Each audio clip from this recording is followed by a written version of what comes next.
ریاست میں national health mission کے تحت کام کر رہے ملازمین کی گزشتہ ایک ماہ سے جاری ہڑتال کے سبب ہسپتالوں اور دیگر مراکز میں کام کاج بری طرح سے متاثر ہے۔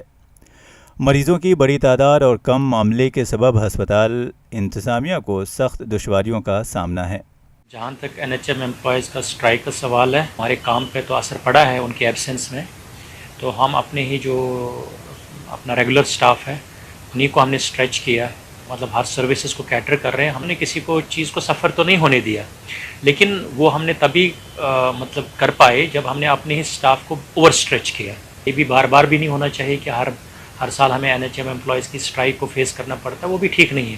اتھارٹیز کے بیچ میں جو بھی آپس میں نیگوشیشن وغیرہ جو کچھ بھی چل رہا ہو، ہم چاہیں گے کہ یہ جلدی سے ہو، اچھی سلوشن اس میں نکلے تاکہ فائنلی جو پیشنٹ کیئر ہے وہ اور ہم مضبوط کر سکیں۔ ریاست بھر میں یہ ملازمین اپنی نوکریوں کو مستقل کرنے اور دیگر ملازمین کے برابر تنخواہوں کی مانگ کو لے کر لگاتار احتجاج کر رہے ہیں۔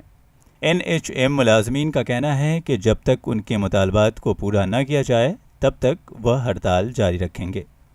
پچھلے 12 سالوں سے یہ لڑائی لڑ رہے ہیں گورنمنٹ کے ساتھ۔ ہم خالی ریگولائزیشن مانگ رہے ہیں، plus social benefits, plus equal work equal pay.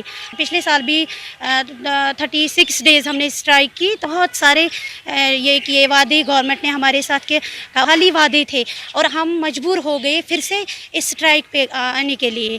ہمارا ہاسپٹل بھی سفر ہو رہا ہے اور ہمارے جو یہاں پہ پیشنٹ ہیں وہ بھی سفر ہو رہے ہیں، اس لیے ہم گورنمنٹ سے اپیل کر رہے ہیں کہ فل ہماری جو یہ ہے ڈیمانڈ ہے فل پوری کی جائے۔ ریاست میں کم از کم 9000 NHM ملازمین کام کر رہے ہیں، ان میں ڈاکٹر، نرسز، میڈیکل آفیسر اور دیگر ملازمین شامل ہیں۔ ETV بھارت کے لیے جموں کشمیر سے شوکت ڈار کی رپورٹ۔